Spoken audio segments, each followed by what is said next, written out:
सक्तुमिवतित उना पुनन्तो यत्र धीरा मनसा वाचमक्रत। ఓం నమో గణపతయే. రెండు చేతులు కలిస్తేనే చప్పట్లు అంటారండి. అదేవిధంగా ఎదుటి వాళ్లను మనం గౌరవించే ఉద్దేశంతో మనం చేసేటటువంటి నమస్కారానికి కూడా రెండు చేతులు కలవాల్సిందే. చప్పట్లైనా కలవాలి, నమస్కారమైనా కలవాలి. రెండు చేతులు కలవకపోతే నమస్కారం లేదు, నమస్కారం లేకపోతే సంస్కారం లేదు. సంస్కారం అనేది రెండు చేతులు కలిస్తేనే వస్తుంది. అదేవిధంగా రెండు వర్గాలు కలిసి ఉంటేనే శాంతి ఉంటుంది. ఎందుకు చెబుతూ ఉన్నాను ఈ మాట అనంటే కనుక మీ అందరికీ తెలుసు, తాజాగా కడప జిల్లా, అన్నమయ్య జిల్లా రాయచోటిలో జరిగినటువంటి హింసాకాండ, గొడవ, ఘర్షణ, మత ఘర్షణ ఎందుకు జరిగింది? మీరు ఒక్కసారి చూడండి. వేములవాడ రాజరాజేశ్వరి స్వామివారి దేవస్థానం కావచ్చు, 18 శక్తిపీఠాల్లో ఒకటైనటువంటి అలంపురి జోగులాంబ కావచ్చు, ఆ ప్రఖ్యాత ఆలయాల బయట మీరు చూశారనుకోండి ఒక దర్గా ఉంటుంది. ఎప్పుడైనా అక్కడ అశాంతి రగిలిందా అండి? ఆ దర్గా దాని మానాన అది ఉంటుంది. అక్కడికి వెళ్ళేవాళ్ళు అక్కడికి వెళతారు. ముఖ్యంగా దేవాలయాన్ని దర్శించే వాళ్ళు దేవాలయాన్ని దర్శిస్తారు. ఇది హిందువుల యొక్క పరమత సహనం. కానీ మరి వాళ్ళ సంగతి ఏంటండి? అవతల పక్క వాళ్ళు కూడా అలాగే ఉన్నారా? మరి మనం నమస్కారం చేస్తాం, మనం స్వాగతిస్తాం, కానీ వాళ్ళ పరిస్థితి ఏంటి? వాళ్ళ అభిప్రాయం ఏంటి? అదేవిధంగా వాళ్ళు స్వాగతిస్తారా? పరమత సహనం అనేది హిందువులకు మాత్రమేనా, వాళ్లకు లేదా అని మనం ఒక్కసారి పరిశీలించి చూస్తేనండి, మార్చి 4వ తేదీ రాయచోటిలో ఉన్నటువంటి ప్రఖ్యాత వీరభద్రస్వామి ఆలయం, చాలా పాతదండి, కనీసం 800 సంవత్సరాల ప్రాచీన ఆలయం అది. దాని కథ చూస్తే మాత్రం, అంటే ఆలయం యొక్క కథ లక్షల సంవత్సరాల ప్రాచీనం. సరే, వీళ్ళు లక్షలు అనేసరికి కొంతమందికి ఇబ్బంది కలుగుతుంది కాబట్టి పోని కొన్ని వేల సంవత్సరాల ప్రాచీనం. కానీ ఆలయ కట్టడం 12వ శతాబ్దం నాటిదండి. 12వ శతాబ్దం నాటి కట్టడం ఆ యొక్క ఆలయం. అంటే కనీసంలో కనీసం 800 సంవత్సరాల ప్రాచీన ఆలయం అది. ఆ ఆలయంలో ఉన్నటువంటి వీరభద్రస్వామి వారికి బ్రహ్మోత్సవాలు నిర్వహిస్తూ ఉన్నటువంటి నేపథ్యంలో వాళ్ళు చేసుకున్నటువంటి పార్వేటి ఉత్సవం, నగరం అంతా కూడా ఊరేగింపు. ఆ ఊరేగింపటండి మసీదు ఉన్నటువంటి మార్గం మీదుగా వెళుతూ ఉన్నటువంటి సందర్భంలో ఆ మసీదు నుండి వచ్చినటువంటి కొంతమంది ముస్లింలు, ఇక్కడ మీరు ఏ విధమైనటువంటి మంగళవాద్యాలు కూడా మీరు మ్రోగించకూడదు, ఏ విధమైనటువంటి చెప్పుడు మీరు చేయకూడదు, నిశ్శబ్దంగా వెళ్ళిపోవాలి అని చెప్పేసి హుకుం జారీ చేశారట. వీళ్ళెవరండి హుకుం జారీ చేయడానికి? ఈ మసీద్ ఎప్పటిది, ఈ జాతి ఎప్పటిది? ఒకసారి మీరు చరిత్ర తీయండి. మనకు కడప జిల్లాకి మనం చూసుకుంటే కనుక ముస్లింలు, మొట్టమొదటి ముస్లిం కడప జిల్లాలో ప్రవేశించింది 1350 తరువాత మాత్రమే. ఆ మాలిక్ కాఫూర్ అని చెప్పేసి ఎవడైతే అల్లావుద్దీన్ ఖిల్జీ దూత ఉన్నాడో వాడు దక్షిణ దేశానికి వచ్చినప్పుడు ఆంధ్రప్రదేశ్కు అసలు ముస్లిం అనే వాళ్ళు వచ్చినటువంటిదే 12వ శతాబ్దం తర్వాత 1350లో. ఈ వీరభద్రస్వామి ఆలయం వచ్చింది ఎప్పుడండి? 12వ శతాబ్దంలో అని చెప్పుకున్నాం. అంటే మొట్టమొదటి ముస్లిం ఆంధ్రప్రదేశ్కు వచ్చే నాటికంటే కూడా 150 ఏళ్ల పూర్వమే ఆ యొక్క ఆలయం అక్కడ ఉన్నదండి.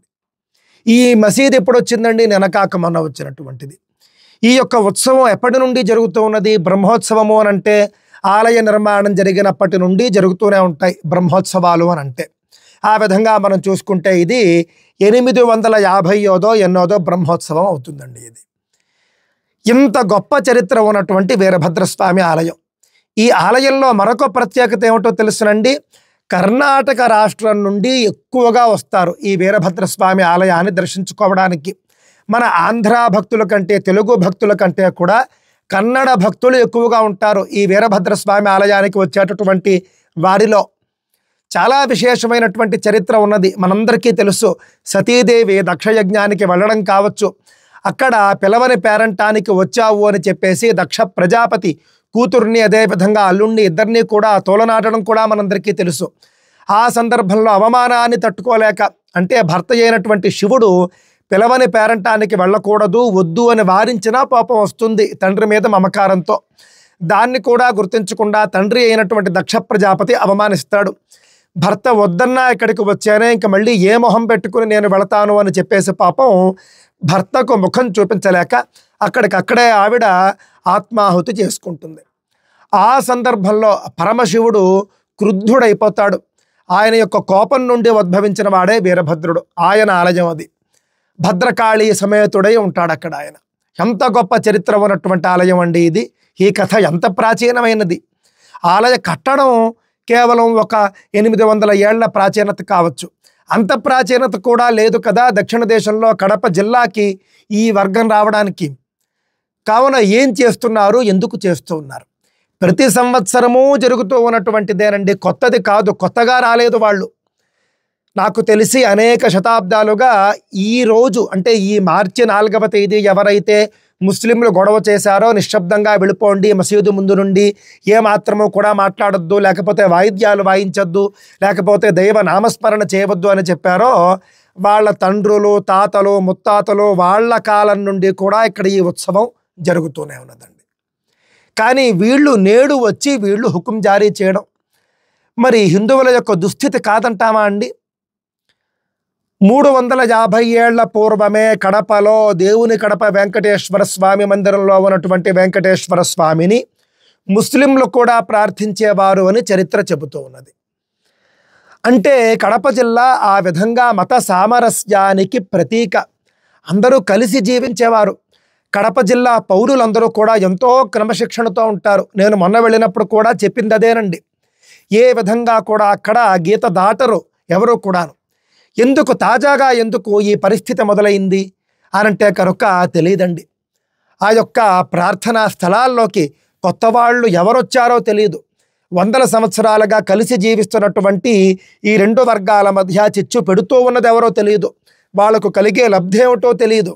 కావున ఇలాంటి సంఘటనలు ఏమాత్రమూ కూడా సహించేది లేదండి. హిందువులు ఐక్యంగా ఉండాలి. ఇలాంటి సందర్భాల్లోనే ఎంతో కాలం నుండి చేసుకుంటూ ఉన్నటువంటి పార్వేటి ఉత్సవం పైన ఇలా ఉండాలి, ఇలా ఉండకూడదని ఆంక్షలు జారీ చేయడానికి వాళ్ళెవరు? వాళ్ళ పక్షానే పోలీసులు నిలబడ్డారు అని కూడా కొంతమంది చెబుతూ ఉన్నారు. హిందువులకు మద్దతు ఇవ్వలేదు అని. ఆ సంగతి కూడా తేల్చాలి. తేల్చి ఈ ఉత్సవాలు ఏ విధంగా జరగాలి? తెలంగాణలో చూడండి, తెలంగాణ రాష్ట్రంలో కరీంనగరు, నిజామాబాదు, హైదరాబాదు, పాత బస్తీ లాంటి చోట్ల కూడా మసీదు ముందు నుండి ఎన్నో హిందువుల ఉత్సవాలు వెళుతూ ఉంటాయి. ఎవరూ మాట్లాడింది లేదు. అదేవిధంగా దేవాలయాల ముందు నుంచి కూడా ముస్లింలకు సంబంధించినటువంటి కొన్ని పండుగలు వస్తూ ఉంటాయి. అలాగే వాళ్ళ అబ్బాయిల్ని ఊరేగిస్తూ ఉంటారు. ఎవరైనా కాదన్నారా అండి? ఏమీ లేదండి. ఇది కొంతమంది కుట్రదారులు చేసేటటువంటి పనులు. ఏ వర్గాలు కూడా అనవసరమైనటువంటి కుట్రల్లో తల దూర్చకూడదు. ఎంతో కాలంగా జరుగుతూ ఉన్నది కదా, మనకు కొత్తగా వచ్చినటువంటి సమస్య ఏమిటి? 100 ఏళ్లగా జరుగుతూ ఉన్నటువంటి పార్వేటి ఉత్సవాన్ని మనమెందుకు అడ్డుకోవాలి? నిశ్శబ్దంగా వెళ్ళిపోమని మనమెందుకు చెప్పాలి అని ముస్లింలు అనుకోవాలి. ఇంతకాలంగా హిందువులు చాలామంది సర్దుకుంటూ వచ్చారు. ఎప్పుడూ సర్దుకునేది హిందువులేనా అనేటటువంటి ప్రశ్న హిందువుల్లో ఉదయిస్తోంది ఇప్పుడు. నిన్న కాక మొన్న వచ్చినటువంటి మసీదు, నిన్న కాక మొన్న వచ్చినటువంటి మతాలు, ఎంతో ప్రాచీన కాలం నుండి ఉన్నటువంటి దేవాలయాన్ని, ఎంతో ప్రాచీన కాలం నుండి ఉన్నటువంటి దేవుణ్ణి, ఎంతో ప్రాచీన కాలం నుండి ఉన్నటువంటి హిందువుల్ని నియంత్రించాలని, శాసించాలని చూడడం అత్యంత శోచనీయమండి. హిందువులు ఈ విషయం మాత్రం సహించరు. హిందువులకు పరమత సహనం ఎక్కువ ఉంటారు. మీ పండుగలు మీరు ఎన్ని చేసుకున్నా కూడా హిందువులు ఏమీ అనరు. మీరు ఎన్ని నినాదాలు చేసుకున్నా కూడా హిందువులు ఏమీ అనరు. కానీ హిందువుల పండుగల జోలికి ఈ విధంగా వస్తే మాత్రం హిందువులు ఒప్పుకోరండి. నేను కడప 2 సార్లు వెళ్ళాను. ఇప్పటిదాకా వెళ్ళిన ప్రతిసారి కూడా రాజచోటి మీదుగానే వెళుతూ ఉండేవాడిని. ఎంతో క్రమశిక్షణతో కూడినటువంటి ప్రాంతాలవన్నీ కూడా హిందువులు చక్కగా ఉంటారు. హిందువులు ఐకమత్యంగా ఉంటారు. అన్ని మతాల వాళ్ళు ఐకమత్యంగా ఉంటారు. కొంతమంది కొన్ని వర్గాలు చేసేటటువంటి తప్పుడు పనులకు ఈ ఐకమత్యం, ఈ యొక్క ఐక్యత అనేది పోకూడదు అని చెప్పేసి నేను కోరుకుంటూ ఉన్నాను. తగిన చర్యలు పోలీసు వర్గం వారు తీసుకోవాలి, ప్రభుత్వ వర్గాలు తీసుకోవాలి. తదుపరి సంవత్సరం వచ్చేటటువంటి పార్వేటి ఉత్సవం చక్కగా ఏ విధమైనటువంటి ఇబ్బందులు లేకుండా జరిగేట్టుగా చూడాలి. రాళ్ల దాడులు చేశారు అని చెప్పేసి తెలిసింది. బాధ్యులపై కఠిన చర్యలు తీసుకోవాలి. బాధితులైనటువంటి హిందువుల మీద కాదు చర్యలు తీసుకోవడం, దృష్టిలో పెట్టుకోండి. హిందువులు ఇక మీదనైనా సరే గట్టిగా ఐక్యంగా గళం ఎత్తుతూనే ఉంటారు. చిట్ట చివరగా ఒక మాట అండి. చిలుకూరు బాలాజీ రంగరాజన్ గారి మీద దాడి జరిగినటువంటి సందర్భంలో వెళ్ళి పరామర్శించి కెమెరాకు ఫోజులు ఇచ్చినటువంటి బ్రదర్ షఫీ గారు ఈ విధంగా రాయచోటిలో ముస్లింల చేతిలో దాడికి గురైనటువంటి హిందువులను కూడా పరామర్శించాలి, తద్వారా వారి యొక్క సెక్యులర్ భావజాలాన్ని ప్రకటించుకోవాలి అని చెప్పేసి నేను కోరుకుంటూ ఉన్నాను. ఈ సందర్భంలో ఆయన ఏ పక్షంలో ఉంటాడో చూద్దాం. అంతేకాదు ఆ యొక్క రంగరాజన్ గారి మీద దాడి జరిగినటువంటి సందర్భంలో తగుదునమ్మా అని వీడియో చేసినటువంటి సిరాజ్ రెహమాన్ కూడా ఈ సందర్భంలో వీడియో చేసి ఏది సత్యమో ఏది అసత్యమో ప్రకటిస్తారో అని చెప్పేసి కూడా నేను ఎదురు చూస్తూ ఉన్నానండి. ఎప్పుడూ కూడా హిందువులు ముస్లింలు ఐక్యంగా ఉండాలి. ఇంతకాలంగా హిందువులు ఆశ్రయం ఇచ్చినందుకు, పరమత సహనంతో ఉన్నందుకు ముస్లింలు కూడా సహకరించాలి. హిందువులతో సోదర భావంతో మెలగాలి. స్వస్తి.